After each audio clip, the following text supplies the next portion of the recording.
Coming to the global growth, Chinese banking are facing problem because real estate related NPAs are coming to foray.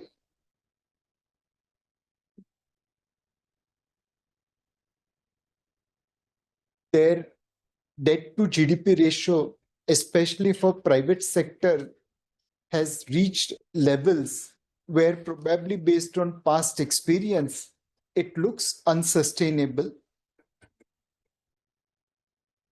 Thanks to the tariff war and US plugging leakages for goods exported to China via some markets like Vietnam, now their exports have started plateauing out.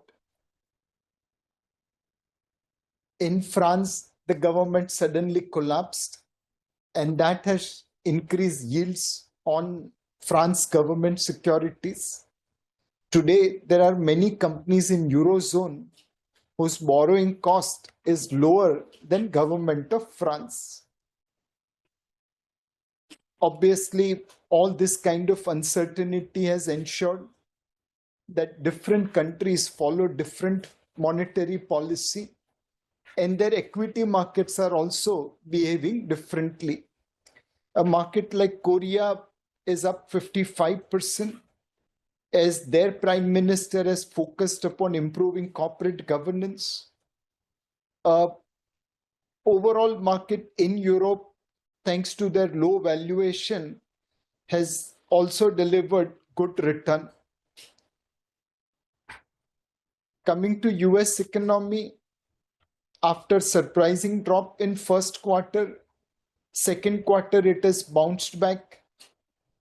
This bounce back is driven by reduction in imports as tariffs came into play, and also investments in artificial intelligence led by big seven technology companies.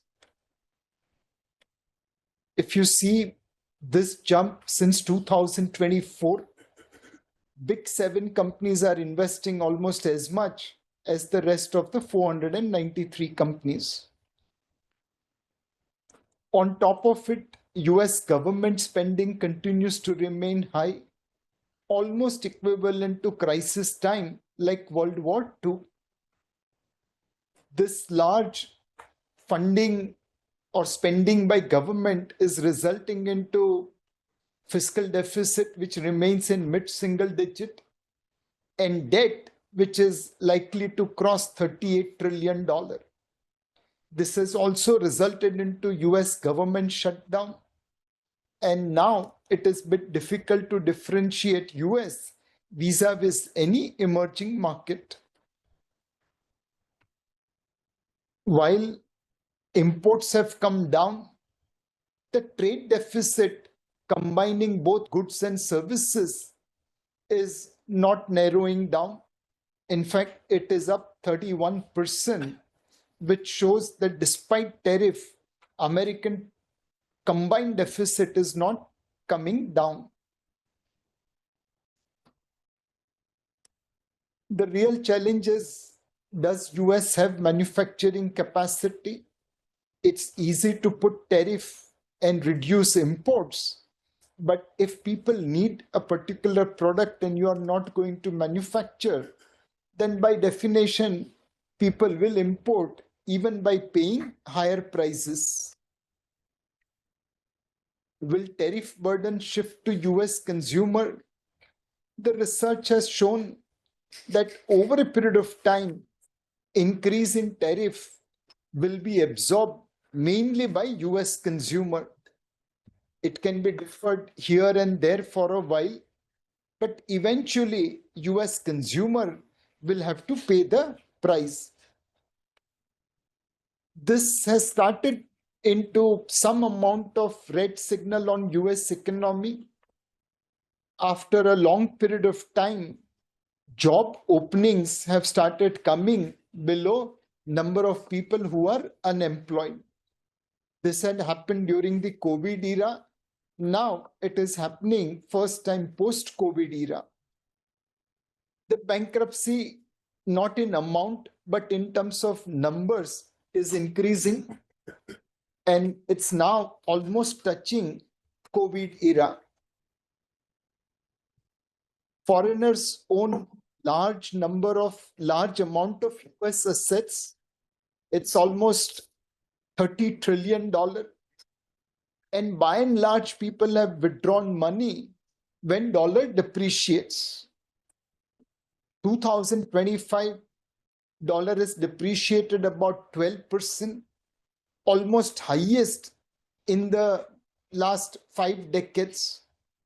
Will this result into money coming out of US? Maybe today, because of President Trump, people are a little bit afraid of withdrawing money.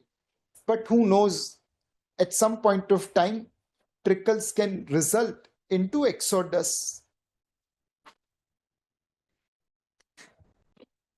Despite these challenges, equity market in US has done exceptionally well. But if we see the divergence in performance, while S&P 500 looks like doing extremely well, that's driven by 7 or 8 stocks. The small cap and mid cap in US, unlike in India, is underperforming broad market by a significant margin. So it shows that big is becoming bigger, but small and mid cap companies are not doing that well. Coming to Indian economy, headlines by and large has been positive.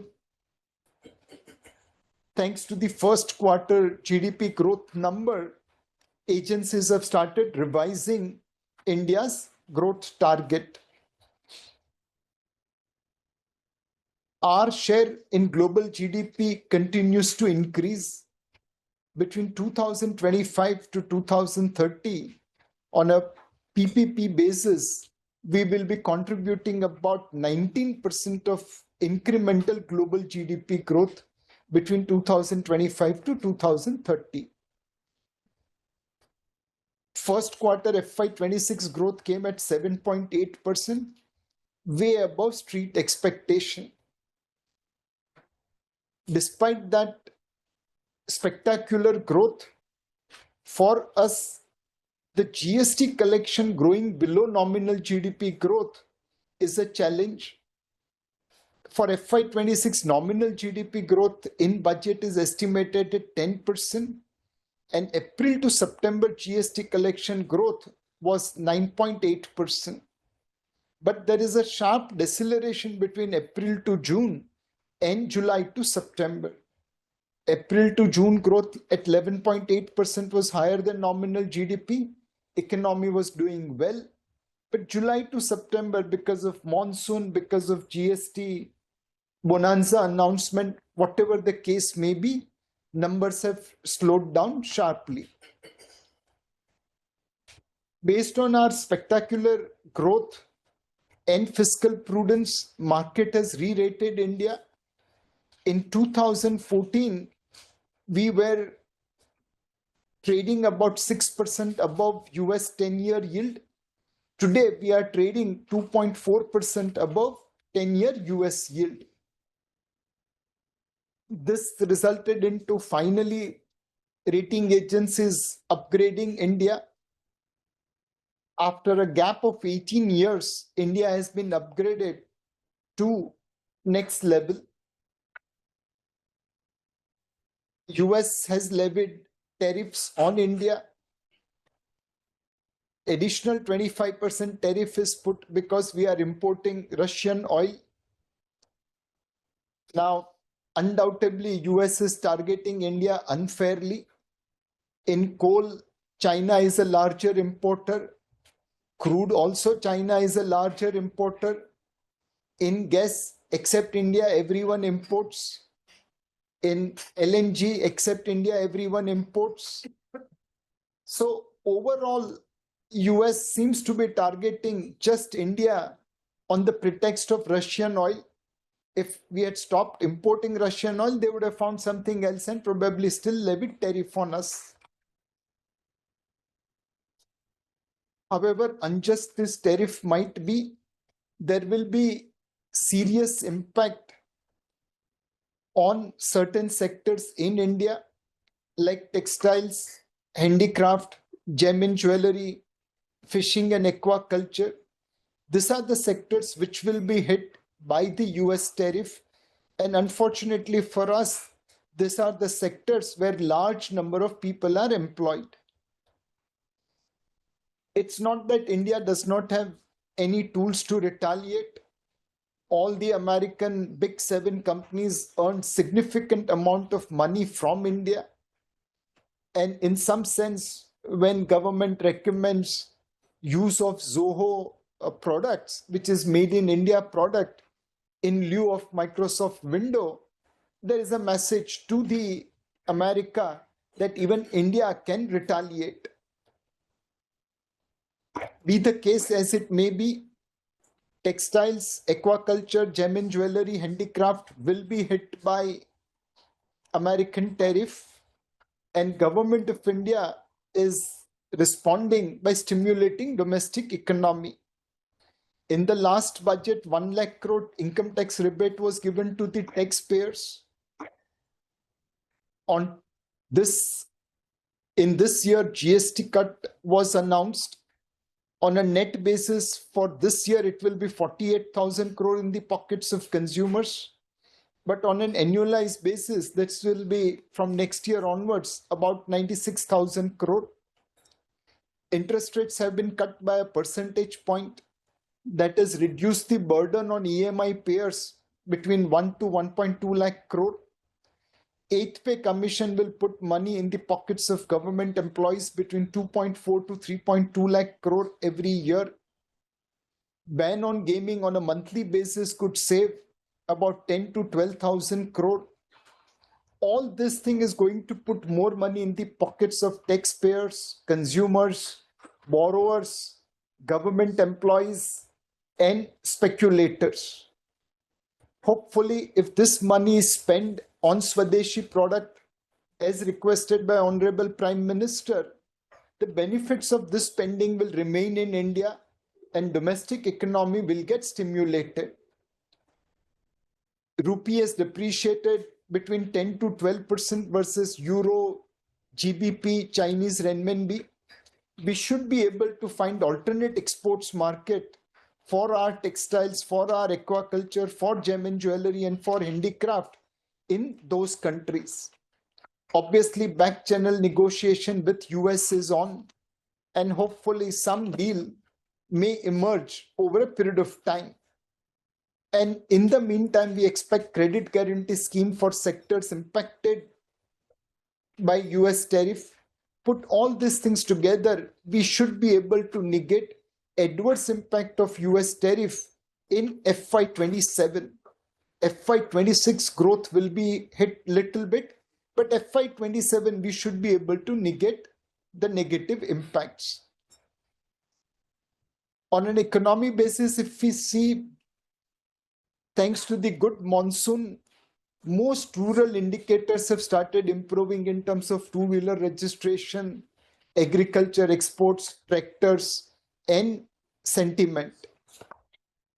Capacity utilization is remaining consistently above 75, around 75% level, and higher PMI does indicate that this number is likely to rise.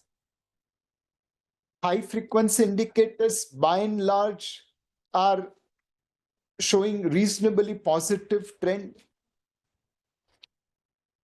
Overall, Indian economy seems to be picking up momentum, especially with stimulation unleashed by the government.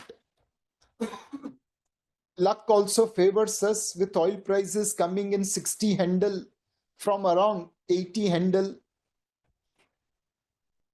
The negative part for India is substantial drop in FDI. On a net basis, FDI has almost become nil. Gross FDI is still running at $80 billion, but we are allowing LGs, Hyundais, Whirlpools, and Prudentials to take money out of India, impacting our FDI. Our trade deficit with China persists. Gandhi ji bol ke gaye the Swadeshi kharido. People have understood that they have to buy made in China product, and which is why our deficit runs with China at almost nearing triple digit. Private investment has remained subdued despite a lot of efforts from the government and corporate balance sheet improving. People are not yet as aggressive on investment side as one would have expected.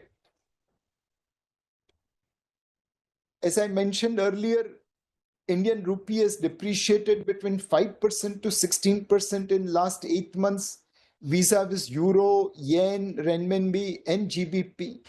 While our goods have become prohibitive in US, thanks to this currency depreciation, we should be able to sell them in China, Japan, Euro and Great Britain. Bihar election is coming, and like every state election, every political party is announcing freebies, they are distributing revenues, and that could have material impact on the state capex as well as on the economy. When government spends money on capex, the multiplier effect is 3 times. When government distributes money by way of freebies, multiplier effect reduces to about 0.9. Converting this into equity market, last 1 year, we have been underperforming most of the peers. Brazil is up 12%, China is up 23%, Korea is up 23%. Overall, MSCI emerging market is up 16%, whereas India is down 8%. This has also ensured that our market share in global GDP corrects from 4.6% to 3.5%, nearer to our share, nearer to our historical average of 2.8%. India Inc. is doing reasonably well. Profit to GDP ratio at 5.4% remains well above historical average. Despite 8% correction over last 1 year, India's market cap to GDP ratio remains well above historical average of 87% at 125%. Valuation wise, we are trading around our historical averages in large cap, whereas small cap is trading at a significant premium over last 10-year average. Nifty small cap average is about 17 times. It's currently trading at about 25 times. Nifty large cap is about 21 times, and we are at about 21 times. Mid cap is at about average 23 times, and right now we are at about 26 times. So small cap is at a substantial premium, mid cap is at a slight premium, large cap around historical averages. Earnings growth has been derated. We started FY26 somewhere at about 1,332. Now it should be somewhere around 1100 rupee. FY27 was starting at 1465, has come down to 1293. In our opinion, this should settle somewhere around 1200, 1225. So there has been sharp revision in Nifty EPS because last 5 quarters EPS growth, earnings growth is in single digit. September quarter results are expected to be subdued. Market is expecting just about 6% earnings growth in the profit after tax for Nifty. This will be 6th quarter where earnings growth will be in single digit. This is also reflected into global investment flow. People are putting money into China and taking out from India. Somewhere we are becoming mirror image of each other. With relentless selling, FPI holding has come down to about 16%. It's at a decadal low. And at this underweight India, how much more selling they can do, we have to see. FPIs have been sellers since July 2025, and the selling pace seemed to have picked up at about $2 billion a month. Domestic investors led by mutual fund have been regular buyers, and they have been pumping in fair amount of money, partly to offset FPI selling and partly to offset primary supply. IPO supply has gone through the roof. Many IPOs are quoting at a discount, and we believe to offset GST cut, government also may have to add to supply through divestment. Put together, in the next 6 to 12 months, we should be looking at a supply of about $50 to $70 billion. In some sense, we are seeing a tug of war between FPI and DII. FPIs are selling, saying that for last 1 year, Indian market has given negative return. It has underperformed emerging market peers. Last 5-quarter EPS growth is at single digit. You still trade at a valuation premium to peers. There is large amount of IPO, OFS, QIP supply, and US tariff will impact you adversely. On the other hand, DIIs are trying to create FOMO in the FPI, saying that for decades we have outperformed. You better take 1 year's underperformance in stride. We are stimulating our domestic economy, and impact may be limited in FY26, but FY27 earnings growth could go back to double digit. Thanks to the US tariff impact, we are now pushing reforms, and hopefully through credit guarantee mechanism, through alternate exports market, taking advantage of rupee depreciation, we should be able to negate adverse impact of US tariff. Indian ROE continues to be better than peers, and there is long-term growth potential. अगर FPI ने हमें डरा दिया, तो जो डर गया वो मर गया, and अगर हमने FPI के दिमाग में FOMO पैदा कर दिया, तो उन्हें दुगना दाम देना पड़ेगा. Will India prove to be a market which is easy to exit but difficult to enter? Both sides have their fundamentals in place. Their statements are all nothing but the truth. It's an interesting tug of war. We believe at some point of time, thanks to US depreciation, US fiscal situation, and the whimsical policies, investors will take money out of US. Normally, emerging market and US has moved in cycle. For last almost 15 years, US market has outperformed emerging markets. It's at the extreme end of divergence. And if nothing else, investors may want to take money out of US simply because of valuation gap. This money will flow towards emerging market, and China and India will be two foremost emerging market for global investors to look at. If we look at MSCI India underperformance vis-a-vis MSCI emerging market index, we are almost at the reversal stage. In the last decade or so, whenever we have reached to this level of underperformance, markets have bounced back. Overall, we believe markets are range bound. There is a tug of war.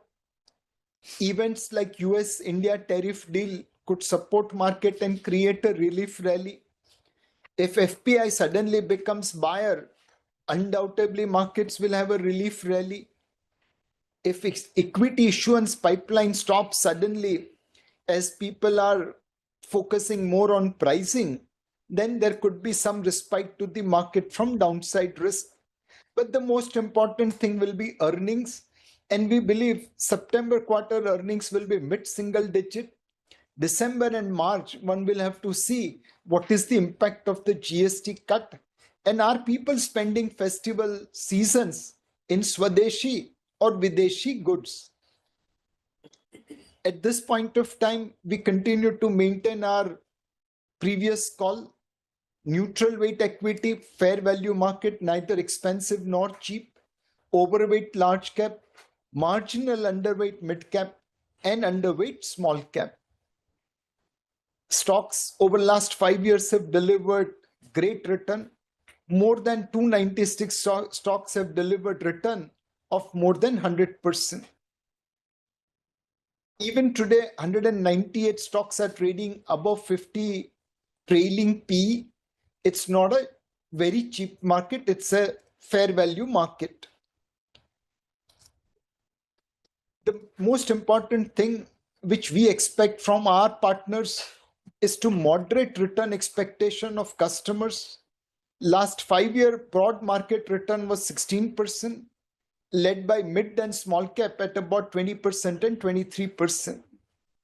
Investors are coming with this kind of return expectation. They're forgetting that 15 years before that, broad market return was 11%, driven by large cap at 12% and mid cap at 11%. Small caps actually underperform market at 7.5%. And 20-year returns, mid cap leads at 14%, large cap at 12%, and small cap actually lags at 11%. Overall, if people are coming with return expectation which is moderate, I think they will be met. But if they are coming with this kind of return expectation, it is unlikely to be met. There are lots of reports indicating that fund managers are not outperforming benchmark index. We continue to present our data month on month, and across our most active funds, we have been able to outperform benchmark indices on a rolling return basis. On a point-to-point basis, bearing a fund like small cap fund where we have underperformed benchmark index, across most of our funds, across most of the periods, we have been able to outperform and add value to our customers. Same thing is true for other equity and hybrid funds. Even on SIP basis, across most of our funds, most of the time periods, we have been able to add value to our customers.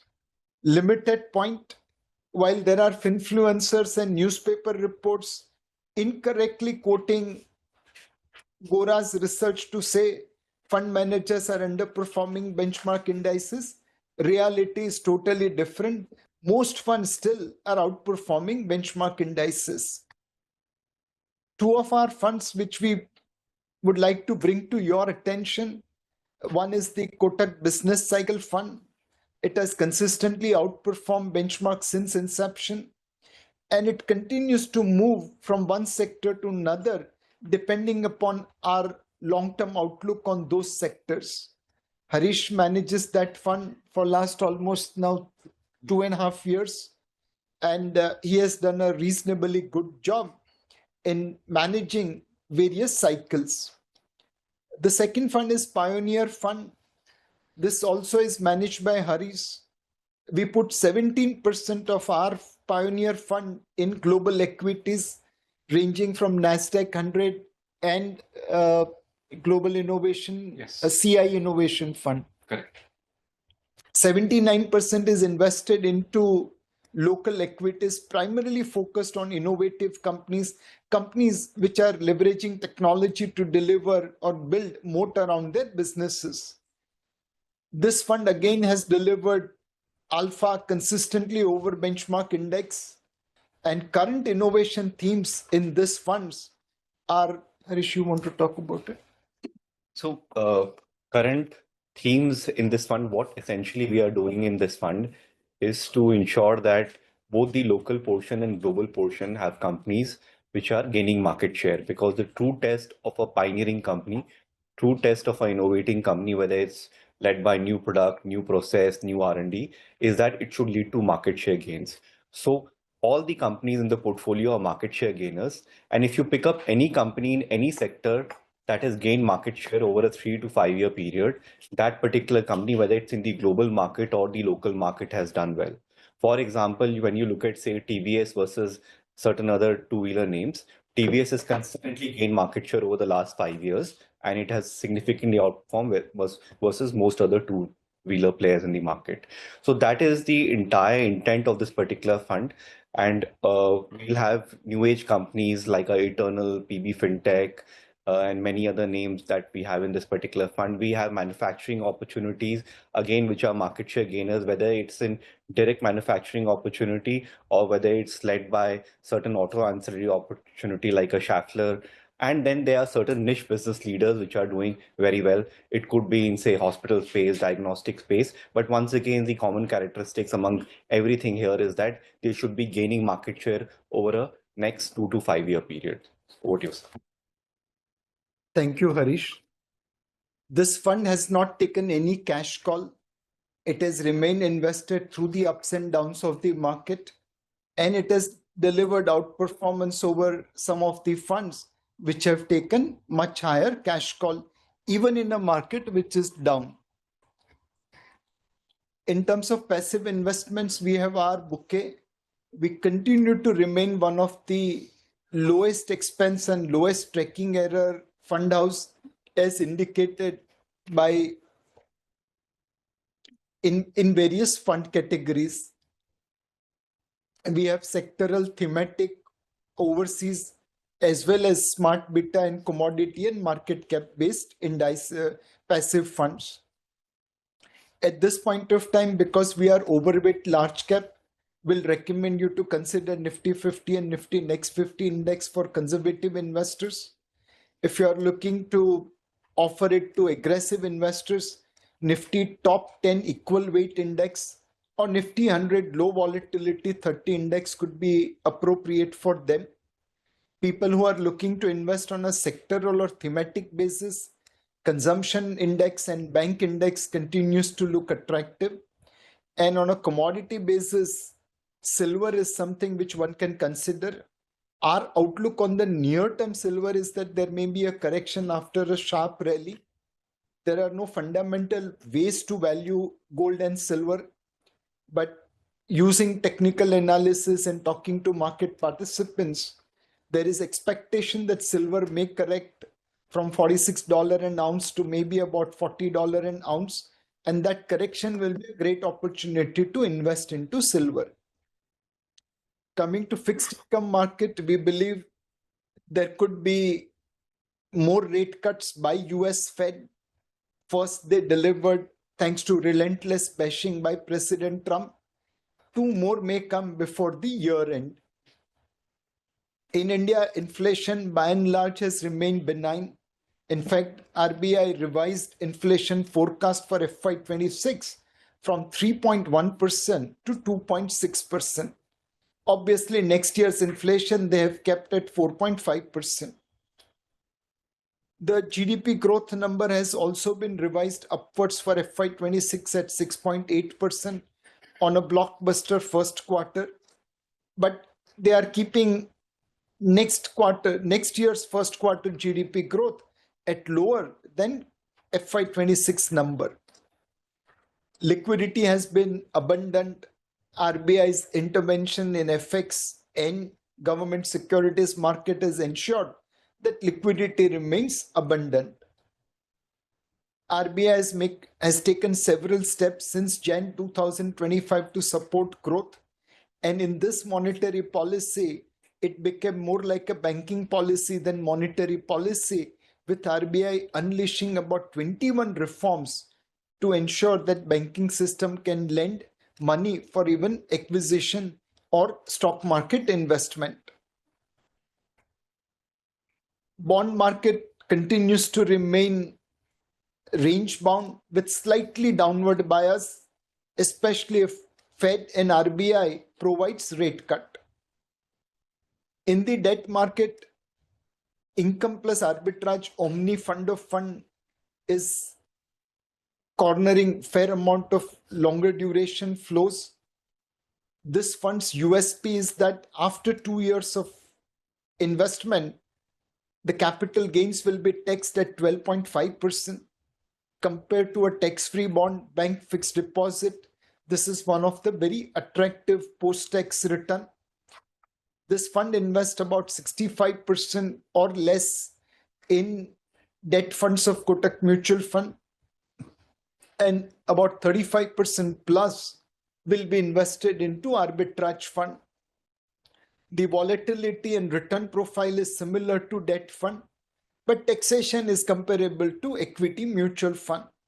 For HNIs, investing into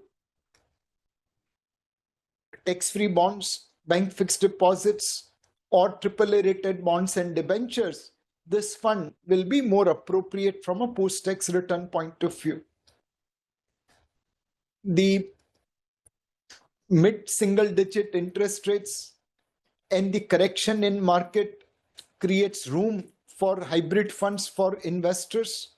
Investors who are seeking regular cash flows can look at either Kotak Debt Hybrid Fund or Kotak Dynamic Bond Fund for SWP.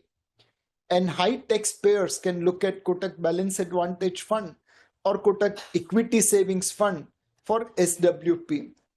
Both these funds have limited exposure to equity and hence appropriate for high taxpayers. Gold, we have been bullish since 2020.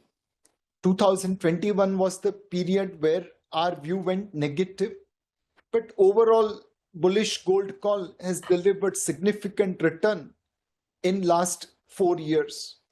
In silver, we became positive somewhere about 6 months ago, and silver thereafter has delivered fantastic return.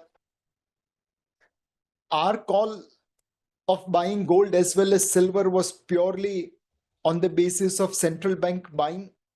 Between 2022, 23, 24, central banks bought almost 1,000 tons of gold. This is what India buys on a gross basis every year. In this quarter also, first and second quarter 2025, about 400 tons of gold has been bought, and it's quite likely that by the year end 2025, central bank buying will touch about 1,000 tons. The world is not producing enough gold to meet demand from Indian housewives and central bankers, and which is why gold prices have kept on moving up. If tomorrow central banks turn seller, undoubtedly gold prices will crash. But will they continue to buy or will they continue to sell is a $1 million question. We believe central bankers will continue to diversify from euro, yen, GBP, dollar securities to gold based on what happened with Russian central bank. And as long as central banks continue to buy gold, gold prices should remain supported. There is also opportunity for investor buying coming into gold.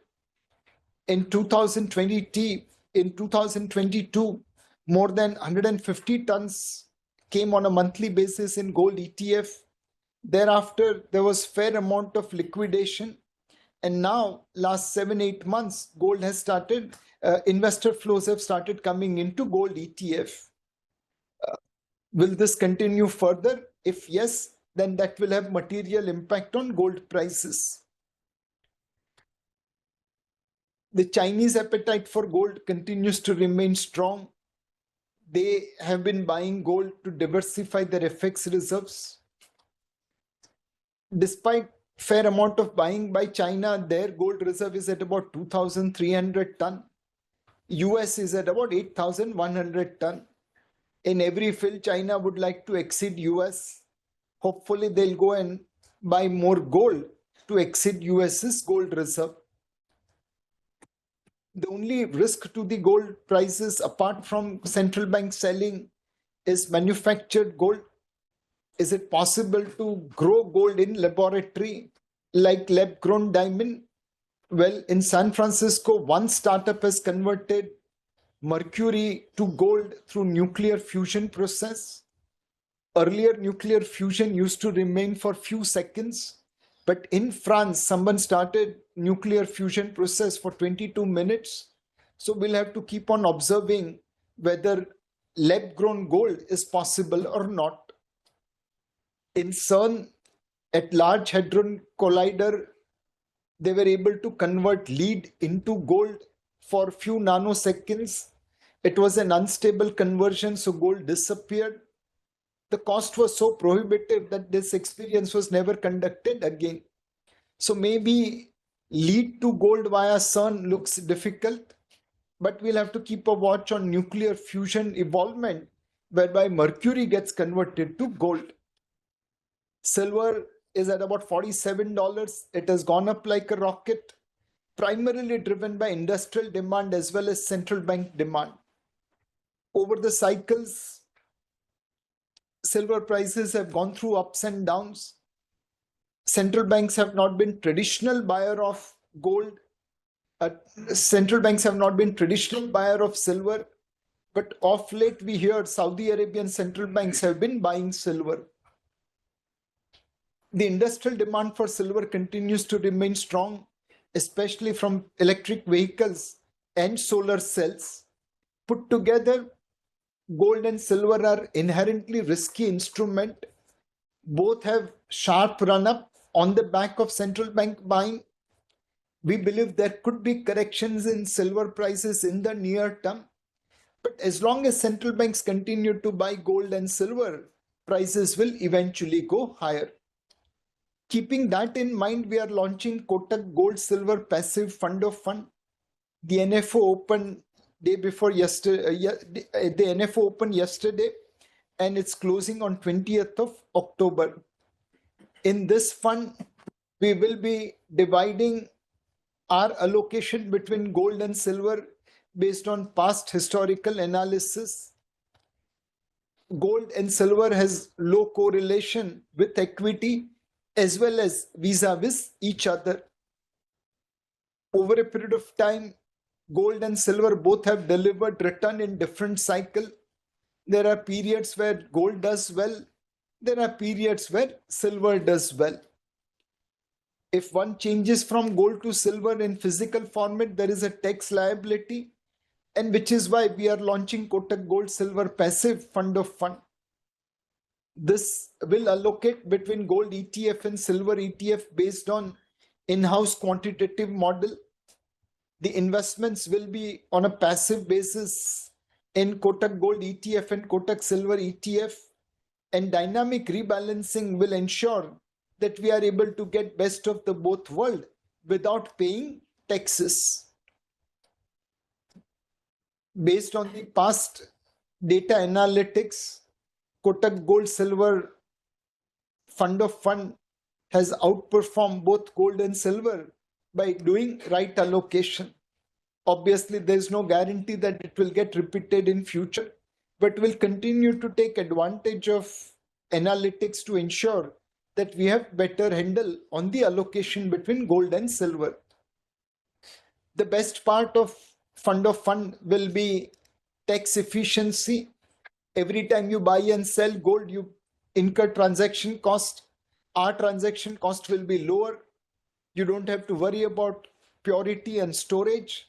And most importantly, there will be limited tax liability, as fund is not liable to pay tax for differential allocation.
Mutual fund investments are subject to market risks. Read all scheme-related documents carefully.